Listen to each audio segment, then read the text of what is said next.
మిరప తోటకు నల్లి తెగులని వస్తుందంట బాగా. నాకు తెలియదు, నేనైతే వాడలేదు, చెప్పిన కాబట్టి రిజల్ట్ని బట్టి చెప్తున్నా. సో మన లీడర్లు వాడిరు, నాకు చెప్పిరు. నల్లి తెగులు అని చెప్పి పూత వచ్చేటప్పటికి చిన్న చిన్న చీమల కంటే చిన్నగా కుప్పలు కుప్పలే పువ్వులో నిండిపోద్దట. అంటే ఆ పువ్వులు మొత్తం తినేసినాయి అంటే పువ్వు రాలిపోద్దా లేదా? మరి మిరప తోటకి పూత రాలిపోతే కాయలు వస్తాయా? సో తెల్లారేసరికి పూత మొత్తం నేల పడిపోయేది. ఎన్ని వేల మందులు 5,000 బాటిల్ తీసుకొచ్చినా కూడా మాది నల్లి పోలేదు. మనది 186 రూపాయలు. ఇది పంపుకి 2 మూతలు పోసి మనం దానికి పంపు స్ప్రే చేసినట్టయితే గంట సేపట్ల 2 గంటల సేపట్ల నల్లి తెగులు అనేది కింద పడిపోతుంది. సో పొద్దుగా లేచేసరికి మార్నింగ్ లేచేసరికి చేను ఇస్త్రీ కొట్టినట్టే అవుతాయంట ఆకులు. అంటే నేను డైరెక్ట్ చూడలేదు, మనోళ్ళు మాది ఎక్స్ప్లెయిన్ చేసుకునే విధానం. ఎందుకంటే నాకు హోమ్ నీడ్స్ సిటీలోనే ఉంటాను కాబట్టి చూడలేదు. సో నిన్న అగ్రి 82 గ్రాన్యువల్ చూసినా కాబట్టి అక్కడ డెమో తెలిసింది. కానీ ఈ నల్లి తెగులు మిరప తోట దగ్గరికి వెళ్ళి నేను స్ప్రే చేయలేదు, చేసిన వాళ్ళు నాకు చెప్పారు. సో చేను మొత్తం ఇస్త్రీ చేసినట్టే అయిపోయింది. సో నల్లి తెగులు వేల మందులు పెట్టింది, 186 రూపాయలతో ప్రాబ్లం సాల్వ్ అయిందా లేదా? మరి ఇప్పుడు సైడ్ ఎఫెక్ట్ వచ్చిందా, సైడ్ బెనిఫిట్ ఉందా? చెప్పాలి చెప్పాలి.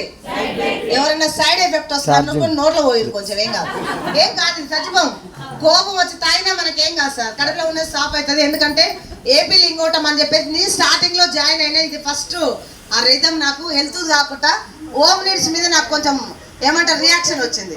ఏమైందంటే ఒక కోడలు జాయిన్ అయింది, పాప మనలాంటి వాళ్ళు ఎవరో పట్టుకొని వచ్చిర్రు. వాళ్ళ అత్త దగ్గర వాళ్ళ పాపను వదిలిపెట్టి వచ్చిందంట. మీటింగ్ వస్తే వదిలిపెడతామా లేదా? వదిలిపెట్టి వచ్చిందంట.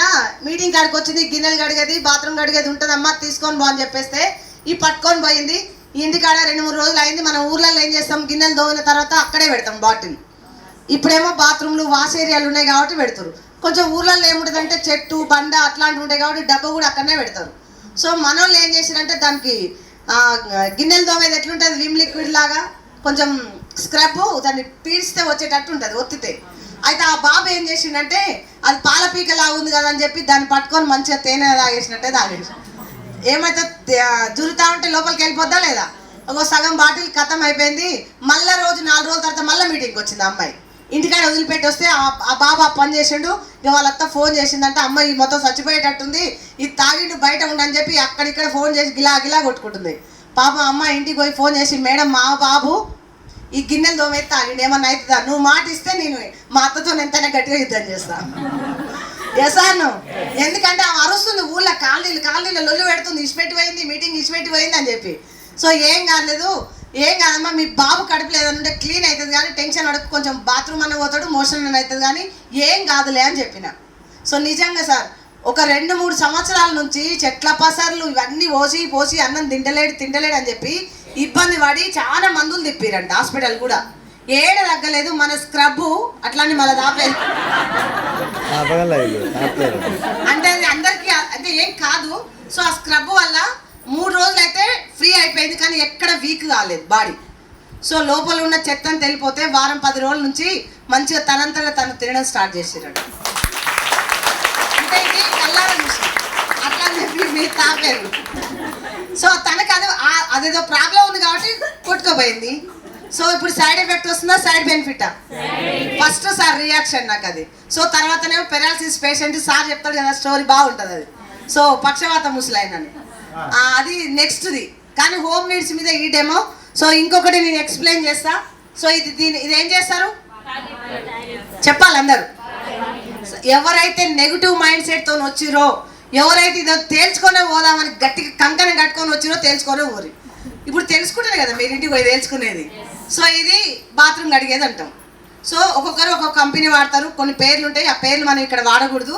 సో ఒక్కొక్కరు ఒక్కొక్క రకమైనది వాడతారు.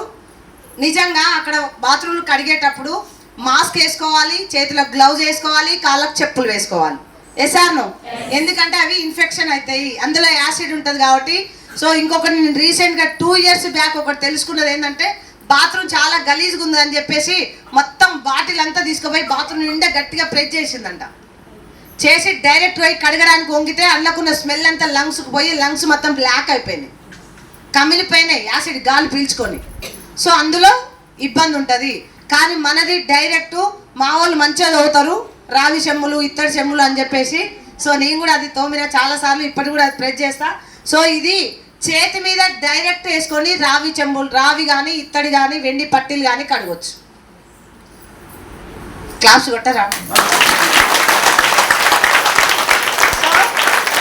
బాత్రూమ్ కడిగేది మాస్క్, చెప్పులు, చేతులకు గ్లౌజ్ వేసుకొని కడుగుతాం, ఎందుకంటే అది యాసిడ్ ఉంటుంది, బొగ్గలు వస్తాయి. కానీ మనది డైరెక్ట్ చేతి మీద వేసుకొని చెంబులు తవ్వుతున్నాము అంటే ఇప్పుడు సైడ్ ఎఫెక్ట్ ఉందా?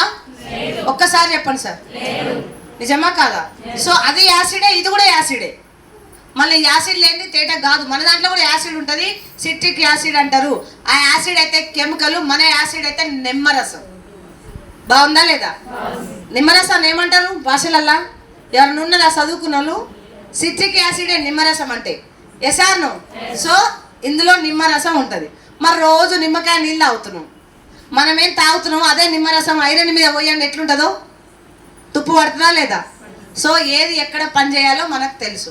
100% మన ఆర్గానిక్, న్యాచురల్, జెన్యున్ కంపెనీ కాబట్టి ఎక్కడ టెన్షన్ పడాల్సింది లేదు. ఇప్పుడు వాడదామా? అందరం వాడదామా? వాడని వాళ్ళు ఎవరో ఇంకొకరన్నా చేయొద్దండి జర. ఇంకా నేను వాడను మేడం అని. వాడను సార్ చెయ్యొద్దండి. నేను వాడను మేడం, ఇంత చెప్పినా సరే ఇంకా నేను వాడను. నాకైనా డౌట్ వచ్చిందంటే ఒకరు చెయ్యొద్దండి. ఇంకేం డౌట్ ఉందో మీ డౌట్ వల్ల నలుగురు మారుతారు. వాడొచ్చా లేదా? వాడొచ్చా లేదా? డౌట్ వేస్తావా సార్? వాడొచ్చు అంటున్నావా, డౌట్ వేస్తున్నావా? సూపర్, ఒక్కసారి క్లాప్స్ ఇవ్వండి అందరూ. మంచిగా కాదా? మంచిగా కాదా? మనం చెప్పినామో 7 లక్షలు వచ్చినాయి కాబట్టి మంచి అంటారు మీరు, కానీ ఎంతసేపున మీరు ఇంటికి పోయి వాడితేనే మంచిదని మీ మైండ్ ఒప్పుకుంటుంది. ఎస్ఆర్నో? ఎందుకంటే ఇక్కడికి వచ్చినావు, చెప్పినావు, ఇంకెట్లా దుమ్దాం అని ఇంటికి పోయినాం అనుకో, ఇంటికి పోయిన గళ్ళకెందుకు పోయినావు, ముసలోడు పోయే దాంట్లోకి అంటారు. అంటారా అనరా? ఆ చెట్లు గిట్లు అంత పక్కన రైల్వే ట్రాకు, దయ్యాలు బొయ్యాలు ఉంటాయి, అక్కడ శాతవాడు చేస్తారు. గంటలకెందుకు పోయినావు, గాడ చెప్పిన సవాలు మన ఇంట్లోకి ఎందుకు తెచ్చినావు అని మీ ఆమె గిట్ట ఎదురు మళ్ళీ అనుకో, మళ్ళీ భయం. సో ఇప్పటి నుంచి 100% మనకు హెల్త్ కోసం వాడదామా? ఎంతమందికి ఆరోగ్యం కావాలి? 100 ఏళ్ళు. ఒక చిన్న స్టోరీ నిన్న సగం విన్నా, పూర్తిగా వినలేదు. అది సగం నాకు అర్థం కాలేదు, కొంచెం మీరు అర్థమన్నా చేసుకోండి. ఏదో పక్షిని అడిగితేనంట, దేవుడు అడిగిండంట కదా పక్షిని, ఏం పక్షి సార్? ఆ సారే ఓపెన్ చేసి నాకే అర్థమైంది. సో ఒకటంట 10 ఏళ్ళే బతుకుతుందంట ఒక పక్షి. సో ఇంకో పక్షి ఒక కుక్కనే ఏమంటే 20 ఏళ్ళే బతుకుతుందంట. సో హ్యాపీ ఉంటాయి. కానీ మనిషి మాత్రం 100 ఏళ్ళు కావాలని కోరుకుండంట. కోరుకోవచ్చా? అట్లా కోరుకోవచ్చా? కోరుకున్నంట. నీ శిక్ష నువ్వే అనుభవించాలని చెప్పేసి. సో చిన్నపిల్లల్లా ఉన్నారు కాబట్టి అమ్మా నాన్న మీద ఆధారపడాలి. ఎసార్ను? సో మళ్ళీ కొంత ఏజ్ అయిన తర్వాత ఇక పిల్లల కోసం బతకాలి, కష్టాలు పడాలి. ఎసార్ను? ఇంకా చాలా రిటైర్ అయ్యే ఏజ్లో ఇంకా మనల్ని మనం కాపాడుకోవడానికి శరీరం సహకరించక, స్కిన్ ముడత పోయి మన పనులే ఓపిక లేకోక మొత్తం అనుభవించాలంట. అప్పుడు మరి హాయిగా 30-40 ఏళ్ళు అప్పుడు మంచిగా గట్టిగానే ఉన్నాం, హ్యాపీగా ఉన్నాం. ఇప్పుడు పోతే అయిపోతుంది కదా. సో ఎందుకంటే మళ్ళీ అన్నీ అనుభవించి పోవాలని చెప్పి మనిషి కోరుకున్నాడు కాబట్టి 100 ఏళ్ళు చిరస్థాయిగా 100 ఏళ్ళు బతకమని చెప్పిండు. కానీ ఇప్పుడు 100 ఏళ్ళు కూడా ఏం బతకడట్లేదు. ఎసార్ను? కొంచెం ఈ స్టోరీ నేను మంచిగా నేర్చుకొని వస్తా, తర్వాత గట్టిగా చెప్తా. ఎందుకంటే నాకు సగం చెప్తారు రాదు. అసలు ఏందో యాక్చువల్గా వినని ఏంటిది అది మైండ్లో పోయిందంటే నాకు వచ్చేస్తుంది. సో అందుకనే దయచేసి వాడుకుందాం, ఆరోగ్యం బాగుంటుంది. ఆరోగ్యం కోసం ఫస్ట్ స్టెప్. ఈరోజు మీటింగ్కి వచ్చిన వాళ్ళు ఎవరన్నా బాధపడుతురా? అనవసరంగా 20 రూపాయలు వచ్చి ఉన్నాం, వేస్ట్, రోజంతా వేస్ట్ చేసినాం అనుకున్న వాళ్ళు ఎవరన్నా ఉంటే 20 రూపాయలకు బదులు ఇంకా 40 రూపాయలు ఇచ్చి నీకు ఆధార్ కార్డు, బస్సు ఫ్రీ అయినా సరే రోడ్డు మీద బజ్జీలు కొనుక్కొని ఇంటికి పోవచ్చు. ఎసాను? బాధపడుతుంది కదా మరి. 20-40 రూపాయలు ఇస్తారు. అమ్మ విజయ మేడం ఇవ్వండి. ఎవరన్నా పోతా అంటే పోయేటప్పుడు బజ్జీలు కొనుక్కొని పోతారో ఇవ్వండి. వేస్ట్ అనుకుంటే ఇస్తుంది సార్. అనవసరంగా వచ్చిన ఈ మీటింగ్ అనుకున్న వాళ్ళకి 20కి 40 ఇస్తుంది. రోడ్డు మీద బజ్జీలు తీసుకొని పోండి చాలు. బాగుందా లేదా? బాగుందా లేదా? మీటింగ్ బాగుందా లేదా? మళ్ళీ మొహాలు మార్చారు. ఇప్పుడు నవ్వనన్నా నవ్వురి, ఏడవనన్నా ఏడుగురి. ఎవరన్నా చచ్చిపోయారు అనుకో, చచ్చిపోయిన దగ్గర నవ్వనన్నా నవ్వాలి, ఏడవనన్నా ఏడవాలి. నవ్వు అంటే ఎట్లా రాదు? నిజమా కాదా? ఏడవకుండా నవ్వకుండా మూతి విరుదుగా బట్టి కూర్చుంటే ఎట్లుంటది? కొంచెం ఏదో ఒక యాక్టింగ్ చెయ్యండి. నవ్వితే తిట్టుకుంటారు, ఎందుకంటే ఏదో అలా బాగా సంపాదించిపోయినట్టు నవ్వుతురులే, మంచిగా హ్యాపీగా ఉంది అనుకుంటారు. నిజమా కాదా? ఏమి సరే ఏం సంపాదించినట్టు పనికి మళ్ళీ పోయిందిలే అని తిట్టుకుంటారు. రెండిట్లో ఏది వేయకపోతే ఏమనుకోవాలి మరి? అందరు నవ్వుతురా ఏడుస్తురా? Super, thank you so much. ఒక్కసారి గట్టిగా క్లాప్ ఇస్తారా?